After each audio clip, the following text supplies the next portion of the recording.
안녕하세요. 저희는 2020년 독서의 날을 맞아 눈먼 자들을 통해 보는 인간 존엄성과 이상적인 사회 프로그램 진행을 맡은 고나현, 이현정, 김소연, 신사라입니다. 눈이 먼 사람들, 인간 존엄성, 그리고 이상적 사회라고 하니까 어렵고 심오한 내용인가 하고 걱정이 되실 수도 있는데 전혀 부담 가지지 않으셔도 됩니다. 대체적으로 눈먼 자들의 도시 소설을 통해서 현대사회에 적용시키기도 하고 또 책 줄거리 또는 등장인물에 관해서 자유롭게 의견을 말해볼 거고요. 또 아무래도 사회에 관련된 이야기인 만큼 정치외교나 사회, 인문학, 역사, 국문학 등 이외에도 다양한 진로 분야와 연계할 수 있으니까 유익한 시간이 될 거예요. 그리고 추가적으로 저희 발표를 들으시면서 궁금하시거나 더 이야기하고 싶으신 부분이 있으면 뭐 비밀 채팅이나 아니면 직접 말해주셔도 네, 환영입니다. 그럼 발표 시작하겠습니다. 네, 먼저 목차는 이렇게 6개로 나누어져 있고요. 그리고 눈먼 자들의 예고편 영상부터 먼저 시작.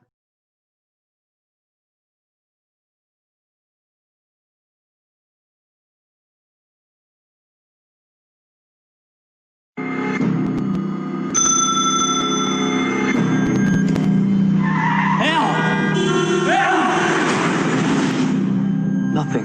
To be honest with you, I've never experienced anything like this before. What's the matter? I can't see. Somehow that patient infected me. That's impossible. Nobody goes blind like that. My fellow citizens, due to the gravity of the situation, our main obstacle is containment. We're in a state of crisis. The decision to quarantine all those infected was not taken without careful consideration. This vehicle is for the infected. No, you'll have to take me. You'll never believe where they brought us. God is punishing us. I can see. You can make a difference. The only thing more terrifying than blindness is being the only one who can see. Everybody, please, stick together. You haven't eaten in 3 days. Oh, lady, I'll never forget your voice. I won't forget your face.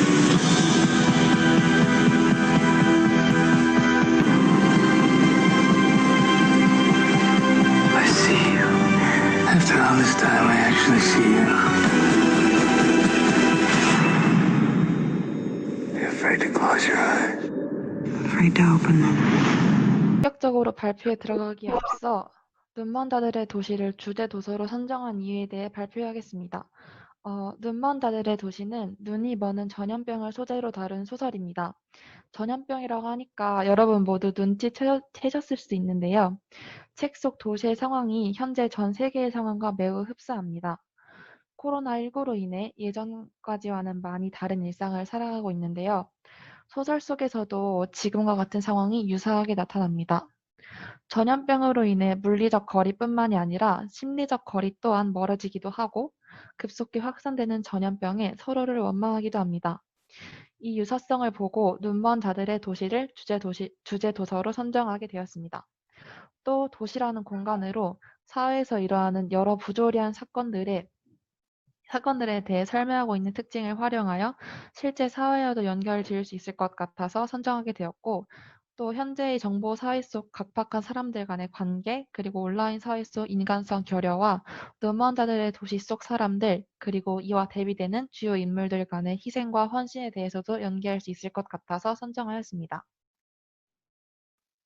다음으로는 이 책의 줄거리를 설명드릴 건데요. 눈먼 자들의 도시 줄거리는 한 남자가 눈이 머는 장면으로 시작됩니다. 그는 갑자기 눈이 멀어 앞이 뿌연 흰색으로 보인다고 호소합니다. 그 이후로 첫 번째로 눈먼 남자의 부인, 그리고 안과 의사, 여자, 노인 등 차례대로 전염병이 확산됩니다. 안과 의사의 아내만은 눈이 멀지 않습니다. 하지만 이외의 사람들은 모두 눈 앞이 뿌옇게 보이는 증상을 호소하며 같은 전염병을 보이고 있다는 것을 알 수 있었습니다. 전염병이 확산되고 정부에까지 그런 정보가 전달되자 정부는 눈이 먼 사람들과 공근자들을 모두 수용소에 가두기로 결정합니다.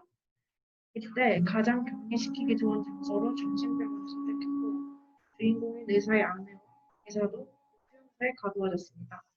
이 수용소의 밖에는 군대가 주둔하고 있고 그들은 전염병을 가진 사람들의 어떤 사소한 행동에도 발포할 준비가 되어 있는 상태로 실제로 총을 사용해 살상을 하기도 했었기 때문에 이 재수자들에게 매우 위협이 되는 대상입니다. 수감되어 있는 사람들은 힘든 와중에도 얼마 안 되는 고급 식량을 나누어 먹으며 힘든 생활을 나옵니다. 하지만 그런 와중에도 수용소라는 이 새로운 사회에서도 불량한 이기적인 집단이 발생합니다. 그들 또한 모두 눈이 멀었지만 총을 소지한 남자와 전염병이 아니라 원래 눈이 보이지 않았던, 그러니까 앞이 보이지 않는 생활에 숙달되어 있는 노인을 중심으로 집단을 형성했고 그들은 식량 보급로를 끊어 귀금속을 제출해야만 식량을 얻어갈 수 있는 그런 구조를 만듭니다. 귀금속뿐 아니라 각 방의 여성들에게 성적인 요구를 하는 등 비인간적인 행동을 서슴지 않습니다. 그렇게 점점 힘든 삶을 이어가는 와중에 수용소에 화재가 발생하게 되고 눈이 멀지 않은 의사의 아내는 사람들을 이끌고 그 수용소를 탈출합니다. 하지만 그들이 그 수용소에 감금되어 있는 동안 도시 전체에 이미 전염병이 확산되었고 그들은 사람들의 이기적인 모습을 직접 목격하게 됩니다. 이윽고 수용소에서 나와 유일하게 눈을 뜬 의사 아내의 인도하에 첫 번째로 눈먼 남자, 그리고 그의 부인, 안과 의사인 남편, 검은색 안경을 쓴 여자, 사팔뜨기 소녀는 조직을 이루어 생존을 시작하게 됩니다. 의사 아내는 다행히 침입당하지 않은 자신의 집으로 사람들을 데려옵니다. 의사 아내와 사람들은 집을 근거지로 해 식량을 구하러 오염된 바깥으로 나가게 됩니다. 식량을 구하면서 도시 사람들의 이기적인 모습, 우물, 악취, 시체 등 끔찍한 장면들이 있지만 정작 이 모든 것을 볼 수 있는 사람은 의사 아내이기 때문에 그녀는 더욱더 지쳐가게 됩니다. 그러던 와중에 하늘에서 비가 와 악취와 우물이 가득한 세상을 조금이나마 씻겨주게 됩니다. 그렇게 황폐한 생존을 이어가던 중 첫 번째로 눈먼 사람이 다시 볼 수 있게 되고 그렇게 차차 의사 아내와 동행한 사람들과 도시의 사람들이 차례대로 눈을 뜨게 되는 것으로 이야기가 마무리됩니다. 네, 눈먼 자들의 도시에는 굉장히 함축적인 의미를 담고 있는 부분들이 많은데요. 저희 팀원들이 각자 글 속에서 어떤 것이 무엇을 상징하는지에 관한 저의 의견을 담아보았습니다. 함께 봐주시고 지금 발표가 책 내용을 이해하는 데 도움이 되었으면 좋겠습니다. 먼저 눈먼 사람들이 가득한 도시 속 원인 불명으로 홀로 눈을 뜬 의사의 아내입니다. 이 사람은 부조리한 사회 속 혼자만 깨어있는 지식인이라고 해석해 보았는데요. 눈이 머는 전염병에 걸린 사람들을 무자비하게 진압하는 군인들, 음식을 독점하고 권력을 차지하려는 혼란스러운 사회 속 의사의 아내는 약자들에게 잘 보이지 않는 길을 알려주고 대표로 나서서 사회를 어지럽히는 사람을 처단하기도 하는 등 사회 속 정의가 실현되기 위해 노력하는 사람입니다. 따라서 위와 같이 해석해 보았습니다. 두 번째로 갑자기 눈이 머는 전염병이 닥친 상황입니다. 평범하게 차를 운전해 퇴근하고 이상할 것 없는 일상에 전염병이 돌기 시작하자 정부의 폭력적인 대응 그리고 시민들의 이기적인 모습이 드러나기 시작합니다. 표면적으로는 질서정연하게 돌아가는 사회의 이기적이고 부조리한 모습이 드러나게 하는 매개체라고 할 수 있죠. 또 다르게도 해석해 보았는데요. 전염병이 돌자 감염자들은 수용소 안으로 들어가 그들끼리 생활을 시작하고 무리를 형성합니다. 즉, 그들만의 새로운 작은 사회를 만듭니다. 수용소 안의 사회에서는 실제 사회에서는 잘 보이지 않았던 부정의가 적나라하게 드러납니다. 따라서 갑자기 퍼진 전염병은 날것의 사회의 부조리를 효과적으로 표현하는 매개체라고 할 수 있습니다. 셋째로 모호하게 표현된 등장인물입니다. 주요 인물들은 물론이고 눈먼 자들의 도시 속 인물들은 모두 이름이 없습니다. 그저 의사, 한 남자, 검은 안대를 쓴 노인, 의사의 아내 이렇게만 쓰여 있습니다. 이는 이름을 부여하지 않음으로써 책 속 등장인물들의 대표성, 즉 누구나 그들이 될 수 있다는 것을 상징합니다. 실제로 우리는 전염병에 처음 걸린 남자나 수용소 내 권력을 차지해 행패를 부리는 사람 또는 의사의 아내가 될 수 있습니다.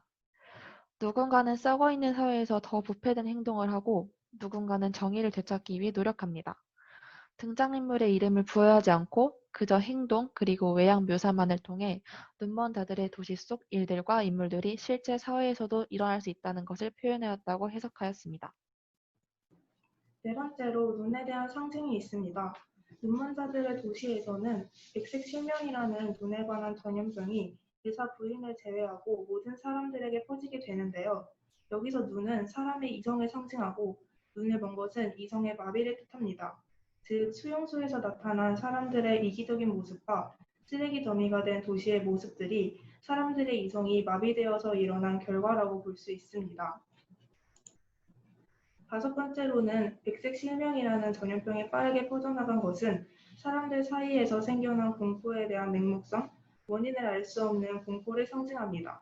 또한 여섯 번째로 빗물에 여자들이 샤워하는 장면은 협력과 공동체, 연대의식의 중요성과 인간이 잃어버린 서로 간의 신뢰를 회복하는 것으로 볼 수 있습니다. 일곱 번째 상징으로 검은색 안경을 낀 여자와 노인에 대해 발표하겠습니다. 검은색 안경을 썼던 여자는 시력을 회복한 후 함께 지냈던 사람이 보잘것없는 주름투성이의 노인이라는 것을 알게 됐지만 그와 함께 계속 있기를 주저하지 않습니다. 왜냐하면 이 전염병을 통해 그녀가 가진 것, 자신의 젊음을 나누는 삶의 본질을 배웠기 때문인데요. 처음부터 이 여자도 또 함께 조직으로 움직인 6명의 주인공들 모두가 서로를 향한 배려와 연대의식은 그다지 크지 않았습니다. 하지만 상황이 악화될수록 서로를 도우며 함께했을 때 그들은 각자 타인과 자신을 위해 사는 법을 배우게 되죠. 이런 나눔의 정신, 협력, 연대가 또한 작가가 던지는 중요한 키워드 같습니다. 더 나아가 코로나로 인해 거리두기로 마음까지 멀어진 오늘날 우리들에게 필요한 정신이 아닐까 싶습니다. 마지막으로 눈먼 자들이 상징하는 것에 대해 자료조사를 바탕으로 생각을 정리해서 말씀드리도록 하겠습니다. 저는 2학년 문학 시간에 홀린 사람들이라는 제목의 현대시 작품을 위주로 눈먼 자들이 상징하는 것에 대해 설명하려 하는데요. 우선 시에 대해서 간략하게 먼저 소개해드리도록 하겠습니다. 먼저 홀린 사람들의 작가는 지배층의 통치에 현혹되어 살아가는 우매한 군중을 비판하고 있습니다. 이러한 맥락에서 이해했을 때 홀린 사람들은 자신의 객관적이고 비판적인 생각 없이 줏대없이 휘둘리며 행동하는 사람들을 뜻하는데요. 저는 이것이 이 책에서의 눈먼 자들과 꽤 비슷하다고 생각했습니다. 책에서의 눈먼 자들은 물리적으로 눈이 보이지 않습니다. 하지만 더 멀리서 한 발 물러서서 본다면 이 물리적인 현상이 사회에서 변화하는 현대세계에 적응하지 못하는 사람들을 뜻한다고도 해석할 수 있다고 저는 생각했습니다. 황폐하고 이기적인 사회를 만드는 진짜 사회의 흐름을 직시하지 못하는 그런 사람 말입니다.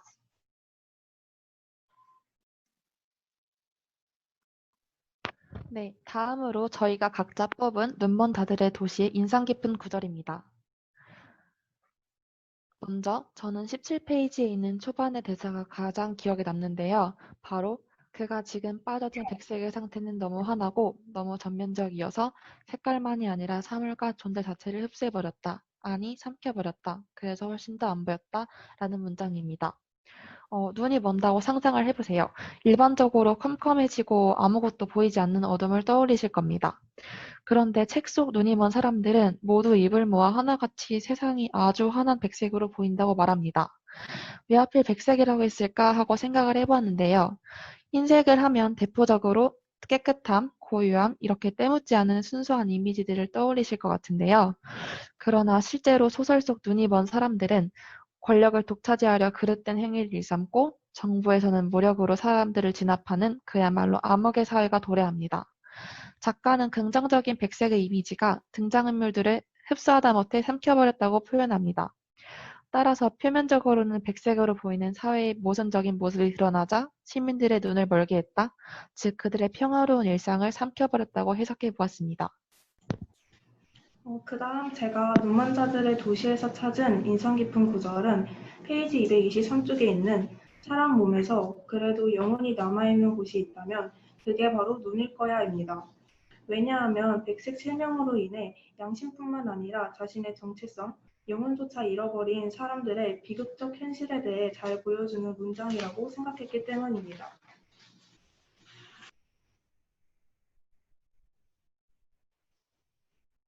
제가 독서를 하면서 인상 깊었던 구절은 총 두 개인데요. 먼저 저 사람은 이름을 말하지 않는고 저 사람도 여기서는 이름이 중요하지 않다는 걸 아는 거야 라는 107쪽의 구절입니다. 저는 이 부분에서 작가가 직접적으로 독자에게 말하고 있는 것 같다고 생각했는데요. 아시다시피 이 책에서는 등장인물들의 이름이 나오지 않습니다. 의사, 의사 아내, 노인, 색안경을 낀 여자, 사팔뜨기 소년 등 직업, 성별, 신분, 외적인 모습 등을 통해 등장인물들이 지칭됩니다. 저는 이러한 기법이 극한의 상황에서의 인간의 본성, 특성을 잘 보여준다고 생각했습니다. 지금까지 우리 사회가 문명이 형성되기 전 가장 원초적인 모습 말입니다. 내가 그의 이름을 불러주었을 때라는 구절을 대부분의 사람들이 알고 있고 또 공감하는 만큼 이름에는 생각보다 큰 의미가 있습니다. 하지만 이 책에서는 서로의 이름을 부르며 정이 드는 그런 인간적인 모습보다 어쩌면 일차원적인 표면적인 단어로 상대를 부르는 것은 극한의 상황에서의 그러니까 일반적인 사회의 틀에서 벗어난 인간의 원초적인 모습을 보여주고 있다고 생각했습니다. 그 단어들이 그들이 살았던 그 이전의 사회에서의 사회적 신분을 의미하고 있다는 점에서 조금 모순적이긴 하지만 말입니다. 또 제가 두 번째로 인상 깊었던 구절은 우리가 군인에게 그가 발사한 총알에 대해 책임을 물을 수 있는 시대에 살고 있다면 그들은 자신들의 행동이 정당방위였다고 뿐만 아니라 인도주의적 의무를 수행하러 갔다가 갑자기 다수의 눈먼 재소자들에게 위협을 당한 비무장 전우들을 방어하기 위한 것이었다고 국기에 대고 맹세라도 했을 것이다 라는 137쪽의 구절입니다. 이 구절의 바로 앞부분 내용은 수용소의 재소자들이 탈출을 하지 못하도록 지키는 군인들의 무차별적 횡포가 등장합니다. 저는 이 구절에서 1차 세계대전의 나치군과 일본 식민지 사회의 친일파가 떠올랐습니다. 국가로서 또 단체로서 수많은 반인륜적인 행위를 저질렀던 그들이 후에 평화로운 시대에 정의의 심판을 받으며 한 말과 비슷한 구절이죠. 그들은 자신의 행동을 이와 같은 말을 함으로써 정당화시킵니다. 저는 작가가 이와 같은 사람들을 간접적으로 비판하고 있다고 느꼈습니다. 위에 소개드린 구절과 마찬가지로 극한의 상황에서의 인간의 비인간적인 행동, 또 열악한 상황에서의 자신의 이익을 위해 해왔던 모든 일을 평화로운 시대가 되어서야 정당화시키는 그들의 모습, 또 군인으로서 상부의 명령에 따르기만 했다는 그들의 반론은 그 행동을 과연 정당화시킬 수 있을까요? 이 부분에 대해서는 잠시 후에 토의를 진행해 보는 것으로 하겠습니다. 네, 저는 나는 우리가 눈이 멀었다가 다시 보게 된 것이라고 생각하지 않아요. 나는 우리가 처음부터 눈이 멀었고 지금도 눈이 멀었다고 생각해요. 볼 수는 있지만 보지 않는 눈먼 사람들이라는 거죠라는 구절이 가장 인상적이었는데요. 사회에서는 다양한 사건과 현상들이 일어납니다. 하지만 같은 사건을 동일한 관점으로 바라보는 경우는 흔치 않죠. 각자가 자신의 편견과 패러다임을 가지고 사건을 바라보는 것 같습니다. 눈먼 자들을 읽으면서 저는 제가 정말 눈뜬 사람인가? 내가 단지 나 자신만의 이득을 위해 나에게 득이 되는 쪽만 바라보는 것은 아닌지? 라고 반문을 했고 더 나아가 작가는 결국 보고 있다라는 허상에서 벗어나 서로 베풀고 사랑하며 더불어 살아가는 진정한 눈뜬 자들의 도시를 만들자라는 메시지를 전하는 것 같습니다. 네, 다음으로 방금 언급했듯이 토의를 한번 진행해 볼 건데요. 활동 하나를 진행해 볼 거예요. 바로 그들의 행동은 정당화될 수 있는가라는 주제입니다. 정부가 계엄령을 내리자 군인들은 아무 죄도 없는 감염자들에게 총을 쏘고 사살을 합니다. 이에 첫 번째로 군인은 상부의 명령에 따라야 하기 때문에 어쩔 수 없었다. 이 의견과 인간으로서 그들의 비인간적인 행동은 정당화될 수 없다. 이렇게 상충되는 두 의견에 따른 여러분들의 해석을 한번 들어볼까 하는데요. 5분에서 7분 정도 검색을 하셔도 되고 편하게 한번 본인들의 의견을 저희에게 말씀해 주시면 감사하겠습니다. 말씀해 주시는 게 부담스러우면 저희에게 비밀 채팅으로 보내면 저희가 읽어드릴 테니까 부담 갖지 말고 참여를 해주세요. 네.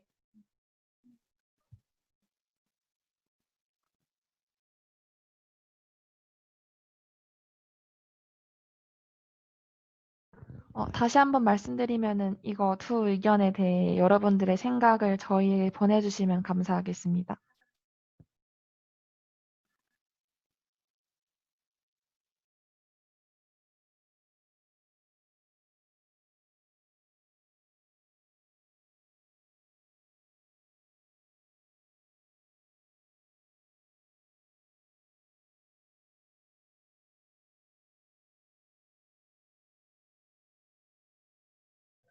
화면 끄셔도 되고 둘 중에 하나 선택하셔서 의견 보내주시면 돼요.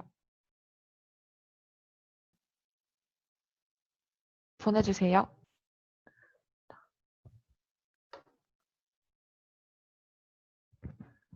네, 그럼 첫 번째로 온 의견인데 저는 그들의 행동은 정당화될 수 없다고 생각합니다. 군인은 상부의 명령에 따라야 하는 것은 사실이지만 그 전에 먼저 우선시 되어야 할 것은 인간의 존엄성을 지키는 것입니다.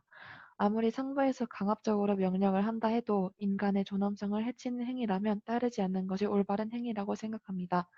라고 보내주셨습니다. 그리고 두 번째로 저는 그들의 행동이 정당화될 수 없다고 생각합니다. 군인이라는 자신의 신분과 상관없이 그들은 우선 사람입니다. 사람은 동물과 다르게 이성이 있고 충분히 그들 스스로 판단을 내릴 수 있습니다. 상부의 명령이 잘못되었다는 것은 누구나 다 판단할 수 있습니다. 그럼에도 불구하고 그들은 총을 발사하였고 그것은 상부의 명령에 따르겠다는 그들의 선택입니다. 상부가 명령을 하였더라 하더라도 결국 그들의 행동을 결정한 것은 그들 자신이기 때문에 그들의 행동은 정당화될 수 없습니다. 그리고 다음 의견입니다. 군인들의 행동은 예루살렘의 아이만을 생각하게 하였습니다. 우리가 아무 비판적인 사고 없이 행동한다면 상부의 명령대로 비인간적인 행동을 하게 될지도 모릅니다. 군인들 개개인의 도덕성은 나쁘지 않지만 집단으로서 행동하게 될 때 비도덕적인 행동을 할 수 있듯이 이러한 흐름은 군인들이 정말 원해서 벌어진 일은 아닐 것입니다. 하지만 상부의 명령에 따르기 전에 군인들은 한 번씩은 자신의 행동에 대해 생각해보고 비판적인 태도를 취해야 한다고 생각합니다. 따라서 이들의 행동은 정당화될 수 없습니다. 그 다음 의견입니다. 저는 아무리 상부의 명령이었다 해도 과잉 진압인 것 같기에 정당화될 수 없다고 생각합니다. 또 눈먼 재수자들이 모두 잘못을 저질렀는지 아니면 무고했는지 확인하지 않았던 것 같아서 그들의 행동은 잘못된 것이라고 생각합니다. 네, 또 이 5.18 민주화 운동의 군인들의 과잉 진압이 떠오릅니다. 라고 하셨습니다. 이 온 의견들은 저희가 끝나고 학활보 쓰실 때 편하도록 정리해서 채팅에 올려드릴 테니까 그때 확인하시면 됩니다. 그리고 나머지 의견 또 알려드릴게요. 네, 저한테 온 의견은 정당화될 수 없다고 생각합니다. 직업이 군인이고 그들이 상부의 명령에 따라야 하는 것은 맞지만 군인들도 생각할 수 있는 인간이기 때문에 아무 생각 없이 비인간적인 명령을 아무 생각 없이 실행한 것도 제가 도리어 될 수 있다고 생각합니다. 비슷한 예로 아이만의 재판의 예시를 들 수 있는데 이때 당시 아이만 또한 나치 전범으로 유죄를 선고받고 사형해야 하는 처벌을 받았습니다. 이런 사례에서 한나 아렌트는 우리가 생각 없이 행동하는 것에 대한 경고의 메시지를 전하는데 저는 같은 의미에서 이들의 행동이 명령이었다고 해서 정당화될 수 없다고 생각합니다. 라고 의견을 보내주셨습니다. 네, 그리고 두 개 더 왔는데 여기까지 일단 하고 다음으로 진행할게요. 시간상 조금 힘들 것 같아서. 네, 군인들의 행동은 비인간적이었으며 어떠한 이유로도 정당화되기 힘들다고 생각합니다. 우선 가장 큰 이유는 생명이란 것은 매우 존엄하고 소중히 다루어져야 하는 것이기 때문입니다. 단지 군인이라 무기를 소유하고 이를 이용할 수 있는 권한이 있다고 해서 그들이 마음대로 발포를 할 수 있는 것은 아닙니다. 그들의 힘은 국민들의 안전을 지키는 방위의 목적으로 이용되어야 합니다. 더 나아가 체계 전체 내용을 모르기에 섣불리 말할 순 없지만 눈먼 자들이 군인들에게 특정 공격을 하지 않았음에도 불구하고 단지 격리 대상이라는 이유만으로 발표를 한 것이라면 이것은 눈먼 자들에게 행해지는 하나의 차별적이고 불합리한 처사라고 생각합니다. 네, 마지막 의견입니다. 저는 인간으로서 그들의 비인간적인 행동은 정당화될 수 없다고 생각합니다. 그들이 상부의 명령에 따를 뿐이라고 말했지만 그들이 상부의 명령으로 총을 쏜 사람들도 그들과 다름없는 사람입니다. 저는 눈이 멀게 되는 전염병에 걸렸다고 해서 그들이 인간이라는 사실에는 변함이 없고 그들은 국가로부터 보호를 받아야 할 국민이고 존중을 받아야 할 인간이기 때문에 그들을 상부의 명령만으로 그러한 행동을 하는 것은 정당화될 수 없다고 생각합니다. 또한 상부의 명령이라고 해서 무조건적으로 따르는 행동 자체가 그들의 행동이 윤리적인지에 대한 생각을 하지 않고 자신은 상부의 명령을 따른 것뿐이라고 스스로를 정당화하는 것은 옳지 않다고 생각합니다. 네, 이렇게 보내주셨고, 너무 다 좋은 의견이라서 저희도 놀랐어요. 그리고 바로 다음 진행하겠습니다.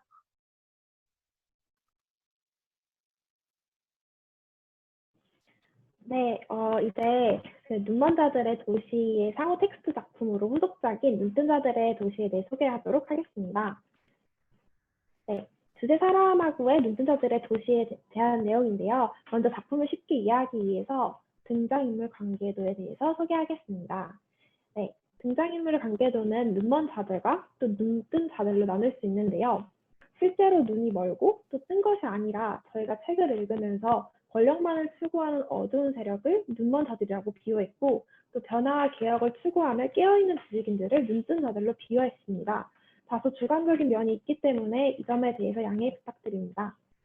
눈먼 자들에는 대통령, 총리, 내무부 장관, 국방부 장관, 그리고 우익과 중도정당 관련 세력이 있고, 눈뜬 자들은 법무부 장관, 문화부 장관, 시장, 백지투표를 낸 시민들, 경정과 의사 부인이 있습니다.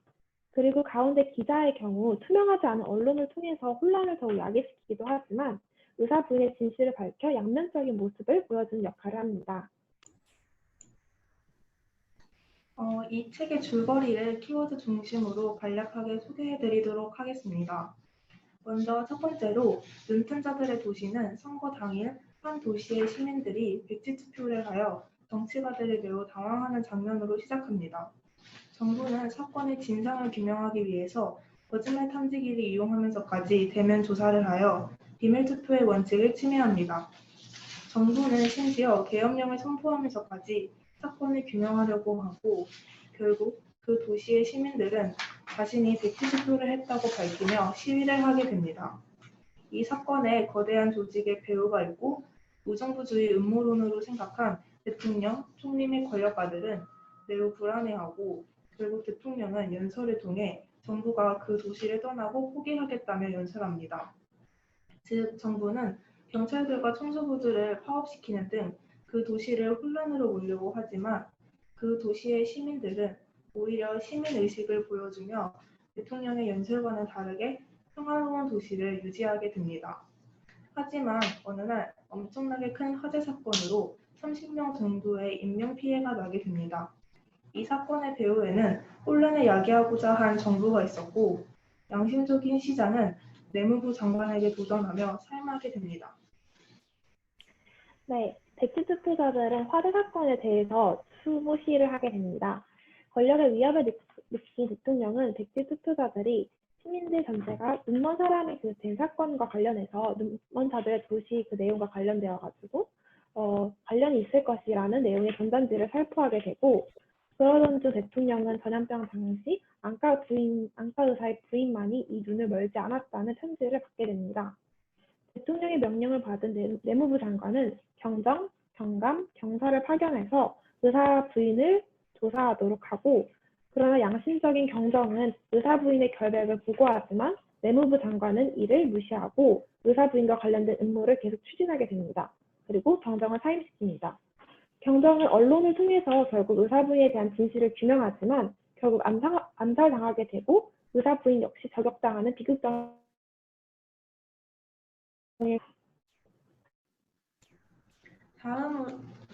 다음으로 눈뜬 자들의 도시와 현대사회와의 연계에 대해서 발표하도록 하겠습니다.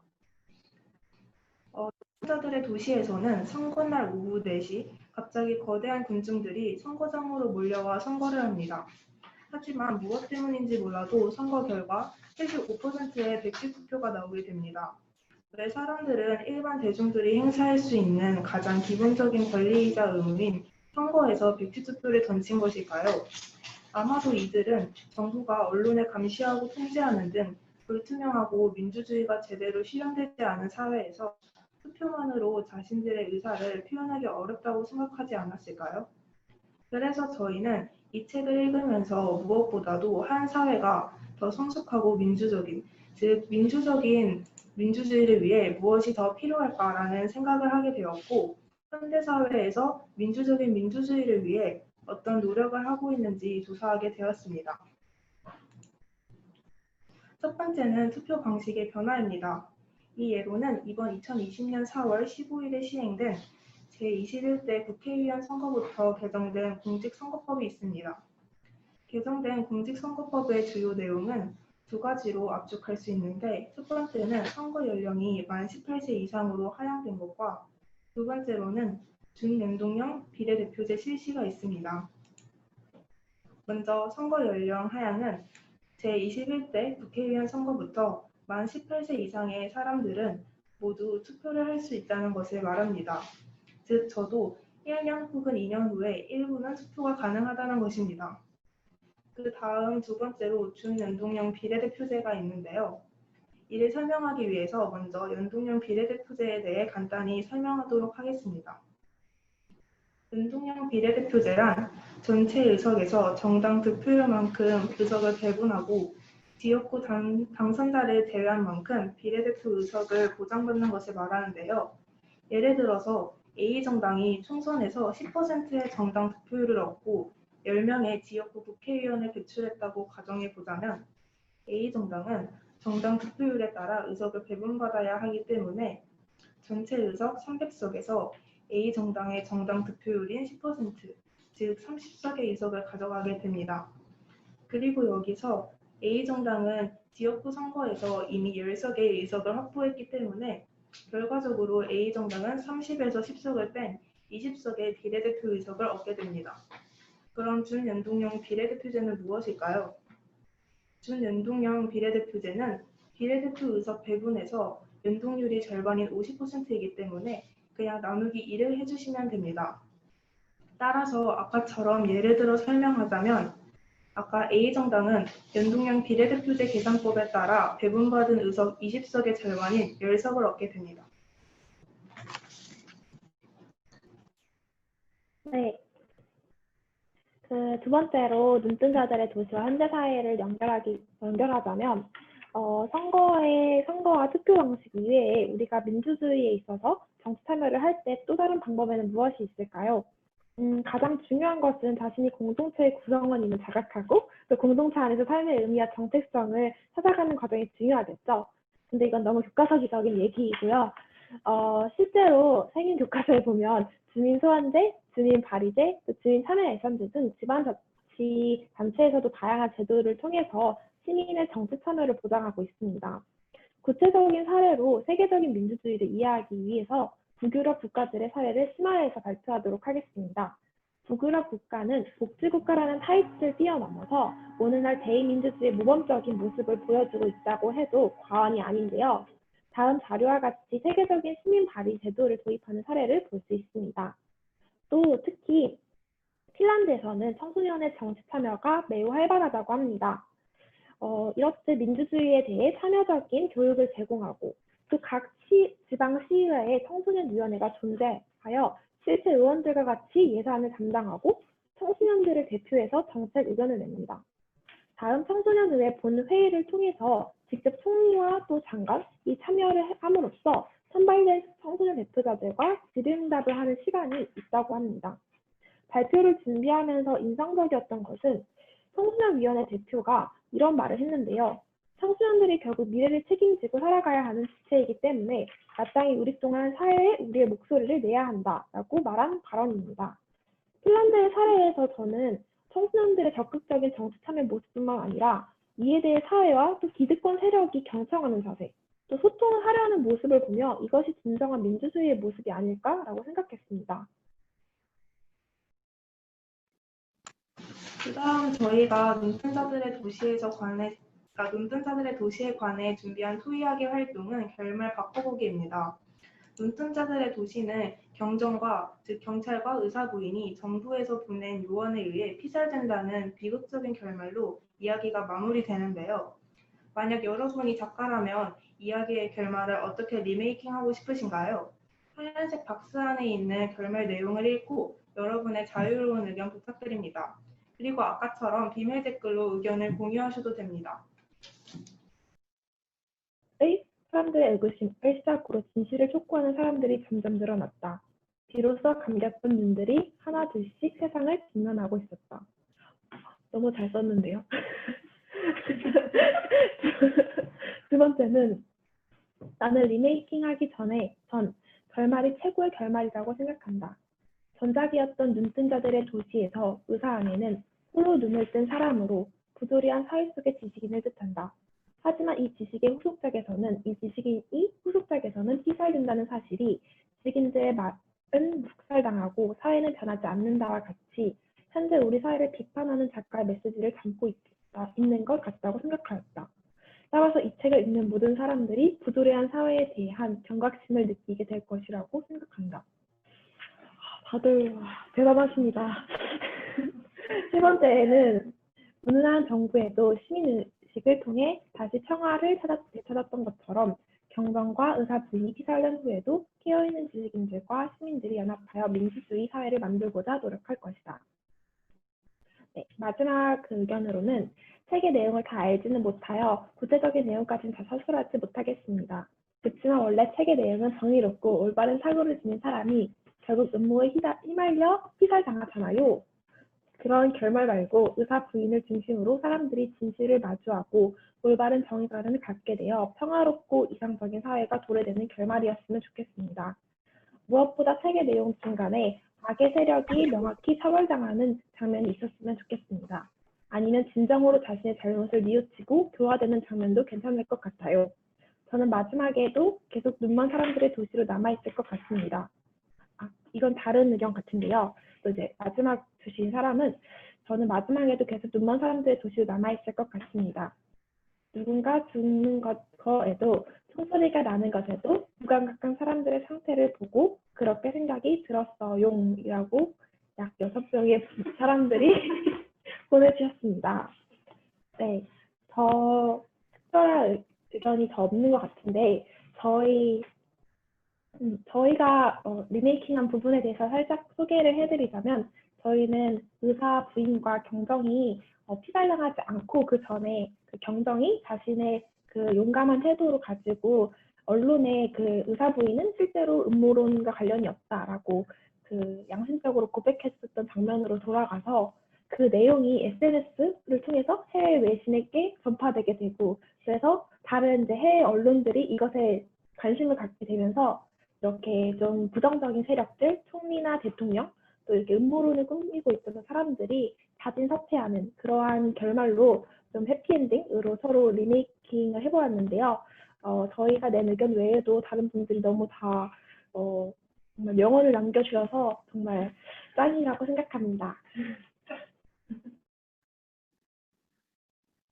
네, 저희는 눈먼 자들의 도시는 현대사회보다는 인간 존엄성과 관련된 내용이 많아서 그거에 더 비중을 두었고 현대사회와 더 연계할 내용이 많은 거는 눈뜬 자들의 도시를 활용해서 추가적으로 연계해서 두 책을 모두 접할 수 있도록 구성을 해보았습니다. 많이 부족했지만 1시간 20분 동안 저희 발표 들어주셔서 너무 감사하고 지금까지 이제 발표 마치겠습니다. 감사합니다.